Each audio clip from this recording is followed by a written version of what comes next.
राधे राधे। तरना जय श्री श्याम चैनल की प्रेमियों को सबको राधे राधे।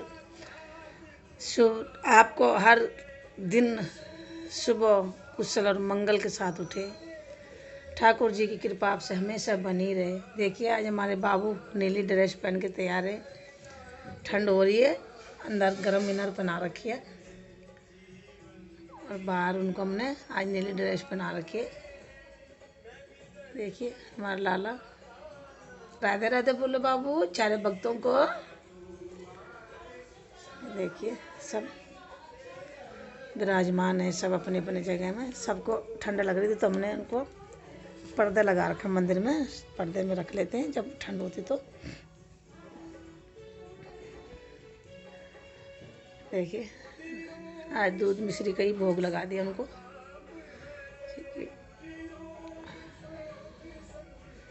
देखिए हमारे बाबू सुंदर लग रहे हैं। देखिए क्या है जीवन हम लोगों का, हम मनुष्य जीवन क्या है, क्या सोच के प्रभु ने हमारा निर्माण किया होगा, क्या रही होगी प्रभु की मर्जी, क्या सोचते होंगे वो कि हमसे किस तरह खेले, किस तरह हमारा। उन्होंने भी तो हमारी कितनी टेंशन ले रखी है। हर जगह भगवान भगवान भगवान करते रहते हम लोग। बेचारे ये भी क्या करें, इन्होंने भी खुद के लिए ही टेंशन खड़ी कर रखी है। इतने चीज जीव जंतु, इतने मनुष्य बना रखे हैं। सब एक जैसी दिमाग की नहीं है, सबकी अपने अपनी अलग इच्छा है, अपनी मर्जी है, सबकी अलग अलग फरमाइश है। अच्छा हो तो धन्यवाद, बुरे हो तो भगवान को कोसना। सब जगह में इन्हीं के लिए परेशानी खड़ी बेचारी इन्हीं की है। इसीलिए कह रही हूँ कि क्या सोच के बना होगा प्रभु ने हम लोगों को। पर अगर सोचेंगे एक तरफ से, अगर नहीं बनाए होते तो कैसे देखते इस दुनिया को। इस दुनिया का इतना सुंदर स्वरूप कैसे देखते कि प्रभु ने ये दुनिया रची है, तो इसके रचने के पीछे क्या मकसद था।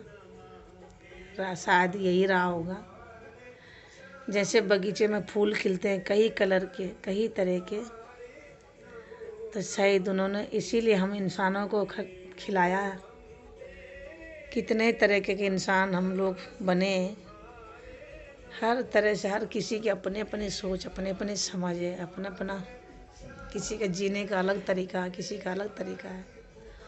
कोई प्रभु को माने, कोई प्रभु को न माने, है ना।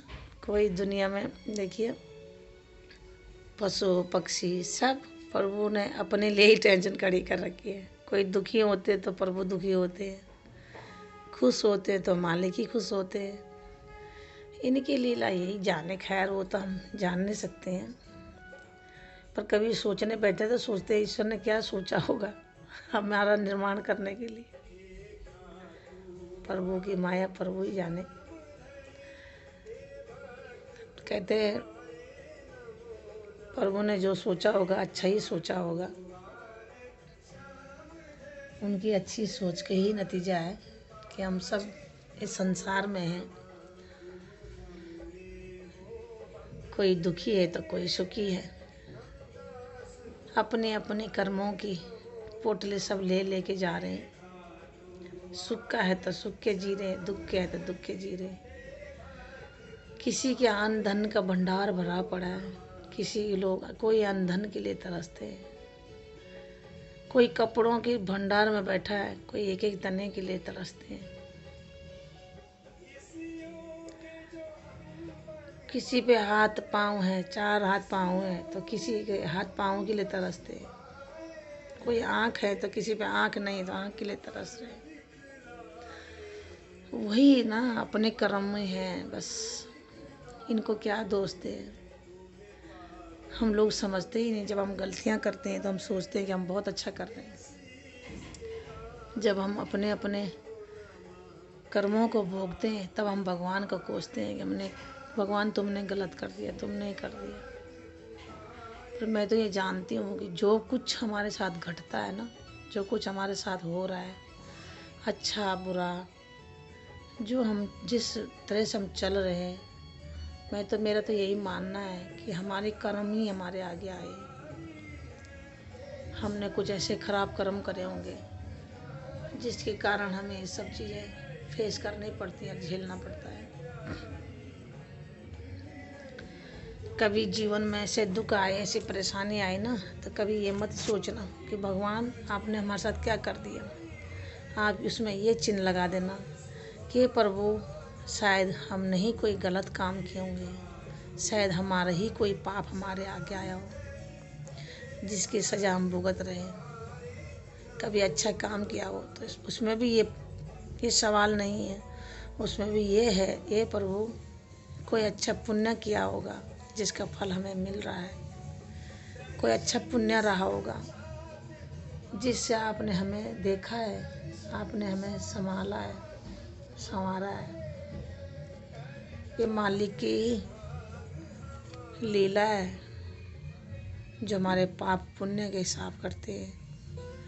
जब हमारे पाप पुण्य का हिसाब होता है तभी तो हमें सुख और दुख मिलता है। कहते हैं ना, हम कुछ करते हैं, हम कुछ सोचते हैं और होता कुछ और है।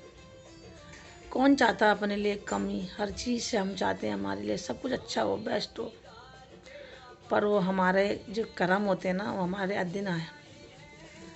वो हमारे अधीन नहीं है, वो प्रभु के अधीन है।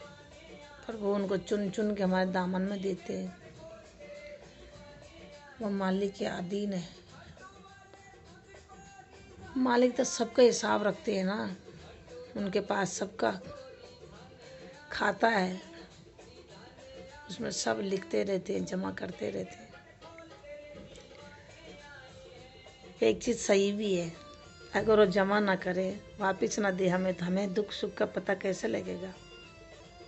फिर तो सुखी सुख का लिए तड़पते कि सुख चाहिए, सुख चाहिए, सुख चाहिए। वैसे एक बात बताऊं, अगर सुख ना हो, दुख ना हो, तो सुख का अंदाज़ा भी नहीं हम लोगों को, और सुख ना हो तो दुख का भी अंदाज़ा नहीं हम लोगों को। जब सुख आता है तब लगता है हाँ यार कितना अच्छा है सुख, दिल खुश हो जाता है। जब दुख आता है तब लगता है कि कितना दर्द है इस दुख में, तब दुख का पता चलता है। इसीलिए प्रभु का धन्यवाद करना चाहिए हर पल हर घड़ी। हे मालिक, तू चाहे सुख दे, तू चाहे दुख दे, सब तुझ पे छोड़ दिया है। तेरे चरणों में सब कुछ समर्पण करा है। तू चाहे तो दे, तू चाहे तो ना दे, हम तो तुझ में ही निछावर है, बस तुझ पे समर्पण है। तेरे प्रेम के लिए ही समर्पण है। ये देखिए मैगी को, देखिए ये जब जब मैं पूजा करती हूँ, कानों के साथ बातें करती हूँ, तो ये मैगी मेरे चरणों में आके ऐसी लेटी रहती है। ये सो जाती है मेरे पास आके। इसको अच्छा लगता है कि ठाकुर जी की सेवा चल रही है, तो ये बहुत खुश होकर लेटती है। देखिए ठंड से कैसे कर रही है। चादर में लेटी थी तो वहाँ से बाहर निकल के देखिए मेरे पैरों में लेट गई थी। अब देखिए कैसे लेटी है, इस सुकड़ के ढेर बनी पड़ी है। इसीलिए आप सब भी अपने प्रभु के चरणों में समर्पण हो जाइए। उनके चरणों में समर्पण जो रहेगा वही अच्छा है।